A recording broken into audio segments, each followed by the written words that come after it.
በእርግጠኝነት ይህን ፊሊንግ ትረዱኛላችሁ ብዬ አስባለሁ። በህይወት የሆነ ቦታ ለመድረስ ጠንክረን እየሰራን ነው፣ ወይም ደግሞ የሆነ አይነት ግብ አስቀምጠን ያንን ነገር አቺቭ ለማድረግ ጠንክረን እንሰራለን። ነገር ግን ሁሌም ስንመለከተው ተመሳሳይ ሪፒቲሽን ውስጥ ሆነን ስታክ እንዳደረግን ነው የሚሰማን። ማለት ምንም ያክል ስራው ላይ ኤፈርት አሳድረን ጠንክረን እየሰራን ቢሆንም ከተመሳሳይ ግድግዳ ጋር የመጋጨት ያክል ውጤት አናገኝም። የሆኑ ችግሮች ያጋጥሙናል፣ ስትረስፉል እንሆናለን። ከዛም በተጨማሪ አንዳንድ ኦፖርቹኒቲዎችም ያመልጡናል። በጣም ግራ የሚያጋባ ሲቹዌሽን ነው። ላይክ የሆነ ኢንቪዚብል የሆነ ነገር ወደ ኋላ እየጎተተን ያለ ያክል ነው እንዲሰማን የሚያደርገን። በእርግጥ ከጀርባ ሆኖ እኛ ራን እንድናደርግ የሚያደርገን ነገር አለ። ያ ግን መጥፎ ድል አይደለም፣ ወይም ደግሞ እኛ ጠንክረን አለመስራታችን አይደለም። እሱም ሰብኮንሺየስ ማይንድ ይባላል። እንዴት እንደሚሰራ ደግሞ በትክክል ካልተረዳ ነው ከኛ እውቅና ውጭ የሆነ ሰርክል ውስጥ ስንሽከረከር ነው የምንኖረው። ሰላም እንዴት አላችሁ? ላሙያክ ነኝ። በዚህ ቻናል ስለ ፐርሰናል ኢምፕሩቭመንት እና ቢዝነስ ያገኘኋቸውን አንዳንድ ጠቃሚ መረጃዎችን እና ጀኒዩንሊ እናንተን ይጠቅሟቸዋል ብዬ የማስባቸውን ነገሮች ስለማካፍላችሁ ሰብስክራይብ በማድረግ ቤተሰብ ሁኑ። ሆነስትሊ ነው የምላችሁ፣ በጣም ለረጅም ጊዜ ምንም ያክል ጥረት ባሳድር ሁሉም ነገር ተመሳሳይ ይሆንብኛል። ማለትም ነገሮች እኔ ባሰብኳቸው ልክ ካልሄድ ሲሉኝና የማሳድረው ይፈርትም የሆነ ከንቱ እንደሆነ ነበር የሚሰማኝ። ከጊዜ በኋላ ነበር አንዳንድ የዩቲዩብ ቻናሎችን መከታተልና የተወሰኑ መጽሐፎችን ማንበብ ሲጀምር ስለ ሰብኮንሺየስ ማይንድ የሰማሁት። አንዳንድ ጊዜ ህይወት ጠንክረን ስለሰራን ብቻ አይደለም፣ በተለየ መነጽር መመልከትና ነገሮችን ማስተዋል ይፈልጋል። በተለይ ደግሞ የራሳችን ማይንድ በዙሪያችን ያለውን ነገር እንዴት ሼፕ እንደሚያደርገው በትክክል አንደርስታንድ ማድረግ አለብን። ይህን ቪዲዮ ሰራላችሁ በህይወት ሁሉንም ነገር ፊገር አውት አድርጌዋለሁ እያልኳችሁ አይደለም። እንደዛ ሳይሆን ይህንን ፖይንት በደንብ መረዳት ከጀመርኩበት ጊዜ ጀምሮ ያሉብኝ ስትራግሎች እየቀነሱና ወዴት መሄድ እንዳለብኝ አንደርስታንድ እያደረኩ ነው የመጣሁት። ስለዚህ ከመጀመራችን በፊት ሰብኮንሺየስ ማይንድ ምን እንደሆነ ክሊር እናድርገው። ሰዎችም ሰብኮንሺየስ ማይንድ እና ኮንሺየስ ማይንድ እያሉ ለሁለት ሲከፍሏቸው ተመልክታችሁ ሊሆን ይችላል። ሁለቱም የአእምሯችን ክፍሎች ናቸው። ኮንሺየስ ማይንድ ማለት ንቁና ሎጂካሉ የአእምሯችን ክፍል ሲሆን አብዛኞቹን እያወቅን የምናደርጋቸውን ነገሮች ኮንትሮል የሚያደርግልን የአእምሮ ክፍል ነው። ያ ማለትም በእያንዳንዱ የህይወት እንቅስቃሴያችን ፕላን ማድረግ ሊሆን ይችላል፣ ጎሎችን ማስቀመጥ ሊሆን ይችላል፣ ወይም ደግሞ አንዳንድ ስታፎችን አናላይዝ ማድረግም ይጨምራል። ይህን ስላችሁ ግን ኮንሺየስ ማይንድ አብዛኛውን ነገር ኮንትሮል እንደሚያደርግ ሊሰማችሁ ይችላል። ነገር ግን አይደለም። ኮንሺየስ ማይንድ የምንለው የአእምሯችን ክፍል የሚቆጣጠረው 5%ን ብቻ ነው። የተቀረውን 95% ኮንትሮል የሚያደርግልን ሰብኮንሺየስ ማይንድ ነው። ያ ማለትም ልክ እንደ ስልካችን የኦፕሬቲንግ ሲስተም ከጀርባው ሆኖ እያንዳንዱን እንቅስቃሴያችንን የሚቆጣጠርልን የአእምሯችን ክፍል ነው። ምን ያደርግልናል ካላችሁኝም ያለንን ቢሊፍ ሊሆን ይችላል፣ ስኪል፣ ሃቢት፣ ፊሊንግ፣ ሌሎች ተጨማሪ ነገሮችንም ኮንትሮል የሚያደርገው ሰብኮንሺየስ ማይንዳችን ነው። ምን አለፋችሁ በየቀኑ ያለንን እያንዳንዱን የዕለት ተዕለት እንቅስቃሴያችንን የሚቆጣጠረው ሰብኮንሺየስ ማይንዳችን ነው። እዚህ ላይ ግን አንድ ችግር አለ። ከልጅነታችን ጀምሮ ሰብኮንሺየስ ማይንዳችን በትክክል ባልሆኑ ነገሮች ከተሞላ ችግር ሊያጋጥመን ይችላል። ለምሳሌ ኔጌቲቭ በሆኑ ነገሮች፣ አልችልም በሚሉ ሊሚት በሚያደርጉ ነገሮች የተሞላ ከሆነ ችግር ሊሆንብን ይችላል። ስለ ሰብኮንሺየስ ማይንድ ምንነት በደንብ ከተነጋገርን እንዴት እንደሚሰራ ብሬክ ዳውን አድርገን ደግሞ እንመለከታለን። ትረስትም ይህንን ነገር በትክክል ከተረዳችሁት ስለ ህይወት ያላችሁ አመለካከት እንደሚቀየር አልጠራጠርም።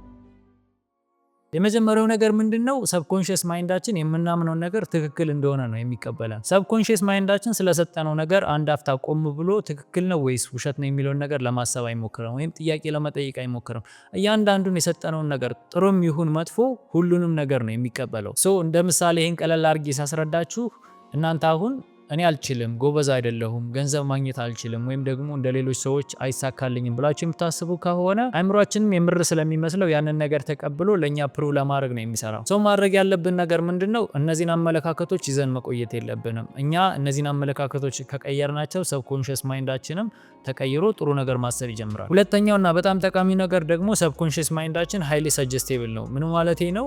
በዙሪያችን ያለውን ነገር ያገኘውን ነገር ሁሉ ሳይመርጥ ነው ሳክ የሚያደርገው። ልክ የሆነ ስፖንጅ ውሃ ላይ ስታስቀምጡ ውሃውን ሳክ እንደሚያደርገው ሁሉ ማለት ነው። ስለዚህ በዙሪያችሁ ያለውን ነገር ቆም ብላችሁ አስቡ። ኔጌቲቭ ዜናዎችን የምትከታተሉ ከሆነ፣ ሰዎች ኮምፕሌን የሚያደርጉ ከሆነ፣ ወይም ደግሞ የሆነ ነገር እንደማትችሉ የሚነግሯችሁ ከሆነ እዚህ ጋር ቆም ብላችሁ አስባችሁ ከነዛ ነገሮች መራቅ አለባችሁ። አይ ሪሜምበር ግቢ ያለን ሁላችንም ፈተና ከወጣን በኋላ የሰራ ተማሪም ያልሰራ ተማሪም ኮምፕሌን ያደርግ ነበር። ጀስት ጥሩ ሰራ ላለመባል ብቻ ነው ፈተናው ከብዶኛል አልሰራሁትም ነበር የምንለውና እኔም ለምዶብኝ እንደዛ ነበር ምለው። የሆነ ሰዓት ግን ነገሮችን ማስተዋል ስጀምር የምርም እየሆኑ ነው፣ የምርም ውጤት እየወረደ አየሁትና አንዳንድ ጊዜ ለራሳችን የምንለው ወይም ሰዎች ሲሉ የምንሰማው ኮምፕሌን የምርም ህይወታችን ላይ ሀፕን ሲያደርግ ትመለከቱታላችሁ። ስለዚህ የምናዳምጣቸውን ሰዎች ኮንሱም የምናደርገው ወይም የምንመለከተውን ኮንቴንት እና አብረናቸው የምንውላቸውን ሰዎች ቆም ብለን ማስተዋል አለብን። ኔጌቲቭ ነገር የሚያዘወትሩ ከሆነ ከነዛ ሰዎች መራቅ ነው የሚሻለው። በሶስተኛ ደረጃ የኛ ስራ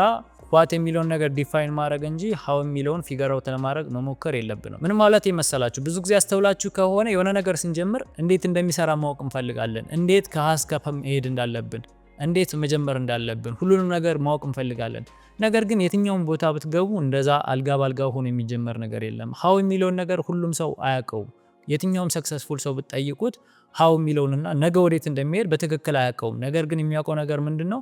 በህይወት ምን እንደሚፈልግ። ለምሳሌ ስኬት ነው የሚፈልገው፣ ገንዘብን ነው፣ ደስታን ነው፣ ምንድነው በትክክል የሚፈልገው የሚለውን ነገር ግን በእርግጠኝነት ያውቀዋል። ሶ ከኛ የሚጠበቀው ጎሉን ዲሳይድ ማድረግ ነው፣ መሄድ የምንፈልግበትን ቦታ ነው። ሃው የሚለውን ፓርት ለሰብኮንሺየስ ማይንድ እንተውለታለን። በአራተኛነት ሰብኮንሺየስ ማይንዳችን የሚሰራው በሪፒቲሽን እና ኮንሲስታንሲ ነው። ሰብኮንሺየስ ማይንዳችን ጥቃቅን የምንላቸውን ፓተርኖች እና በየቀኑ የምናደርገውን ሀቢታችንን መከታተል ነው የሚወደው። ከጥቃቅን ነገሮች ጀምሮ እስከ ትልልቅ ነገሮች በየቀኑ እየደጋገምን የምናደርጋቸው ነገሮች አእምሯችን ውስጥ ተቀርጾ ይቀራል። ለምሳሌ ተመልክታችሁ ከሆነ የፈተና ወቅት ሌሊት መነሳትን እንደ ልምድ እንይዘውና ለተደጋጋሚ ቀናቶች እናደርገዋለን። ከዛ በኋላ ልክ ፈተናው የተጠናቀቀ ቀን እኛ ሳንለው ራሳችንን በሌሊት ተነስተን እናገኘዋለን። ነገር ግን ይህ ሀቢት በሁለቱም ሳይድ ይሰራል። የሆነ አይነት መጥፎ ሀቢት ካለባችሁና በየቀኑ የምትደጋግሙት ከሆነ አእምሯችን ያን ነገር እንደ ጥሩ ነው የሚወስደው። ያለባችሁን መጥፎ ሀቢት ራሳችሁ እንድታውቁት ተወዋሉ። ስለዚህ በየቀኑ የምናደርገውን ሀቢትና ለራሳችን የምንነግረውን ነገር በጥሩና በፖዚቲቭ ነገር መቀየር ይኖርብናል። እስካሁን ባለው ስለ ሰብኮንሺየስ ማይንድ ያመነውን ነገር እንዴት እንደሚቀበል፣ በዙሪያችን ያለውን ነገር እንዴት እንደሚወስድና ሪፒቲሽን እንዴት እንደሚወድ ተነጋግረናል። በአምስተኛነት ደግሞ ብዙዎቻችን እንደ ኮምፕሌን የምናቀርበውን ነገር እንነጋገራለን። እሱም ምንድነው? we have the right to be rich። ነገር ግን ብዙዎቻችን ስናድግ የተነገረን ነገር ምንድነው? ሀብት ጥሩ እንዳልሆነ፣ ባለሀብት ሲባል ከመጥፎ ነገር ጋር ነበር የምናያይዘው፣ ወይም ደግሞ ገንዘብ መስራት ሲባል ከባድ ነገር እንደሆነ ነው እየተነገረ ነው ያደግነው። ኦቨር ታይምም ከመደጋገሙ የተነሳ እኛም ትክክል እንደሆነ አእምሯችን ተቀብሎት ይዞት ይዞራል። ላፍ ልንል እንችላለን፣ መስራት እችላለሁ ምናምን ልንል እንችላለን። ነገር ግን ውስጣችን ሰብኮንሺየስ ማይንዳችን ፕሮግራም እየተደረገ ነው አብዛኞቻችን ያንን ነገር አቺቭ ማድረግ እንደማንችል ነው። አስተውላችሁ የምታውቁ ከሆነ ብዙ ሰው ለምሳሌ መንገድ ላይ እየሄደ ምናምን ጥሩ መኪና ሲመለከት ይሄ እኮ ሰርቆ ነው፣ ወይ ደግሞ ጥሩ ቤት ሲመለከት ይሄ እኮ ምን እንዳረጋ አይታወቅም ምናምን አይነት ነገር እንላለን። እንደዛ ማለት የለብንም። በምንም ያገኙት በምን አይመለከተንም። ከኛ የሚጠበቀው ነገር ያንን ነገር አፕሪሺየት አድርገን እኛ ደግሞ እንዴት ማድረግ እንደምንችል ማሰብ፣ ወይም ደግሞ ያንን ነገር የሆነ ቀን አድርገዋለን ብለን ሞቲቬትድ ሆነን ማለፍ ብቻ ነው የሚጠበቅብን። በስድስተኛ ደረጃ ደግሞ ሰብኮንሺየስ ማይንዳችን አካላዊ ጤናችን ላይ ተጽዕኖ ያሳድራል። ብዙ ጊዜ አስተውላችሁ ከሆነ ስትረስድ ስንሆን፣ ስንጨነቅ ወይም ደግሞ የፍርሃት ስሜት ሲሰማን የነዛ ስሜቶች ኢፌክት ሰውነታችን ላይ መመልከት እንጀምራለን። ሰብኮንሺየስ ማይንዳችንም ይህ ስትረስ የምርም ይሁን የውሸት በትክክል መለየት ስለማይችል ወዲያውኑ ነው ሪያክሽን የሚያሳየው። ለዚህም ነው ብዙ ጊዜ እነዚህ ስሜቶች ሲሰማችሁ የራስ ምታት፣ የሆድ ቁርጠትና የመሳሰሉትን አንዳንድ ኢፌክቶች ሰውነታችን ላይ የምትመለከቱት።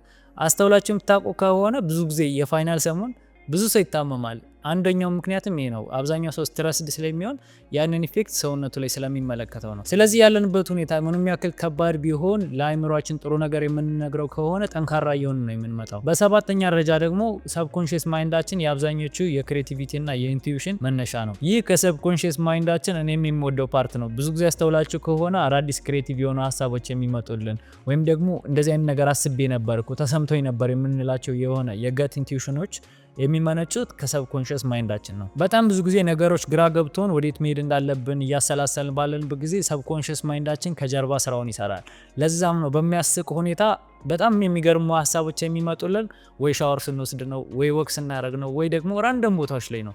ያም የሚሆነው ሰብኮንሺየስ ማይንዳችን እየሰራ ይቆይና ሰደንሊ ነው የሆነ አይዲያዎችን ለኛ የሚልክልን። ስለዚህ ዴይሊ ሞር ሰብኮንሺየስ ማይንዳችን ላይ ያለንን ትረስት እየጨመርን በሄድ ቁጥር ሞር ክሬቲቭ እና ብዙ አይዲያዎችን ማግኘት እንችላለን። ስለዚህ እስካሁን ባየነው ስለ ሰብኮንሺየስ ማይንድ ምንነትና በህይወታችን ላይ ስለሚያሳድረው ተጽዕኖ ማለትም ስለ ገንዘብ ሊሆን ይችላል፣ ስለ ጤና፣ ስለ ክሬቲቪቲ እና ሌሎችም በትክክል ተመልክተናል። አሁን ደግሞ እኔም በደንብ ተጠቅሚያቸው የሰሩልኝን 3 የሰብኮንሺየስ ማይንድ ሃኮችን ልንገራችሁ። የመጀመሪያው ሪፒቲሽን ኤንድ አፊርሜሽን ነው። ምን ማለት ነው? በየቀኑ የምንደጋግመውን ነገርና አፊርሜሽን ማለት ደግሞ ለራሳችን የምንነግረውን ነገር ማስተካከል አለብን። እንደ ቻሌንጅ ሰዱትና እንደውም ከዚህ በፊት የ21 ቀን አፕ ሪኮመንድ አድርጊያችሁ ነበር። ብዙ ጊዜ የምትጠቀመው እሱን ነው። የሆነን ሀቢት ማስወገድ ስፈልግ ያን ነገር ለ21 ቀን ራሴን ብሎክ አድርጌ አላደርገውም። የሆነ ሀቢት ደግሞ በተቃራኒ ቢልድ ማድረግ ስፈልግ ያንን ነገር በሪፒቲሽን ለ21 ቀናት አደርገዋለሁ። ከ21 ቀናት በኋላ ብዙ ጊዜ አእምሯችን እንደ ሀቢት ይወስደዋል። ሁለተኛው ሀክ ደግሞ ቪዥዋላይዜሽን ኤንድ ኢሞሽናል ኢንቮልቭመንት ሲሆን ይህ ምን ማለት የሆነ የምንፈልገው ነገር ካለ የምርም እንዲሰማን ማድረግ አለብን። ለምሳሌ የሆነ መድረስ የምንፈልገው ቦታ ካለ ራሳችንን እዛ ቦታ ስንደርስ ሊሰማን የምንችለውን ነገር ኢማጂን ማድረግ መጀመር አለብን። ሶስተኛውና በጣም ኢምፖርታንት ነው ብዬ የማስበው ደግሞ ጋርድ ዮር ሜንታል ዳይት የሚባለው ነገር ነው። ምን ማለቴ ነው?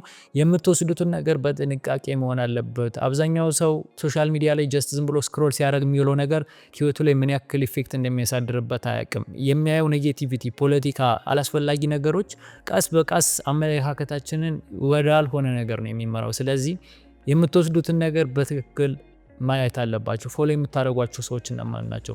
የምርም ወደምትፈልጉት ነገር የሚያሳዩአችሁ ናቸው ወይስ ያልሆነ ትራሽ የሚሰጧችሁ ሰዎች ናቸው የሚለውን በትክክል እዩትና ከዛሬ ጀምራችሁ መቀየር አለባችሁ። ስለ ሳብኮንሺየስ ማይንድ በደንብ የጠቀሙኝን መጽሐፍቶች ኮሚኒቲ ላይ አስቀምጥላችኋለሁ። ከዛ በተጨማሪ ደግሞ ማንበብ የማትችሉ ከሆነ መከታተል የምትችሏቸውን 3 የሀገራችን ቻናሎች ልንገራችሁ። የመጀመሪያው በአቶ አሸናፊ የሚዘጋጀው ኢምፓክት ሴሚናር ሲሆን ሶሎ ፖድካስት እና ሴሚናሪዎችን ያዘጋጃሉ። በጣም ማይንድ ሺፍት የሆኑ ፕሮግራሞችን ስለሚያዘጋጁ የእነሱን ፖድካስቶች ብታዳምጡ ብዙ ነገር ታገኙበታላችሁ። በሁለተኛ ደረጃ ደግሞ ፍጹም ፍስሐ የሚያዘጋጀው ንቁ ፖድካስት አለ። እሱን ብዙ ጊዜ ዶንኪ ቲዩብ ጋር ኮላብ አድርገው የሰሯቸውን ፕሮግራሞችንም ተከታትላችኋል ብዬ አስባለሁ። ስለ ሰብኮንሺየስ ማይንድ የሰራቸው በጣም ቆንጆ ኮንቴንቶች አሉ። እነሱን መከታተል ትችላላችሁ። በሶስተኛ ደረጃ ብዙዎቻችሁ ታውቁታላችሁ ብዬ አስባለሁ፣ ማን ያዘዋል እሸቱ ሲሆን የማን ያዘዋል እሸቱ ኮንቴንቶችም ከሰብኮንሺየስ ማይንድ በተጨማሪ ኢንጀነራሊ ማይንድ ሴታችን እንዴት ይሰራል በሚልና የተለያዩ ጠቃሚ መረጃዎችን ስለሚያካፍላችሁ የእሱን ፐርሰናል ፖድካስት መከታተል ትችላላችሁ። ይህ ቪዲዮ እስካሁን የተመለከታችሁትን ይመስላል። አንድ ጠቃሚ ነገር እንዳገኛችሁበት አልጠራጠርም። ይህ ቪዲዮ የምርም ጠቃሚ ሆኖ ካገኛችሁት ይጠቅማችኋል ብላችሁ ለምታስቧቸው ጓደኞቻችሁ ሼር አድርጉላቸው። በቀጣይ ቪዲዮ እስከምንገናኝ እነዚህ ቪዲዮዎች ቼክ ማድረግ እንዳትረሱ። ቻው።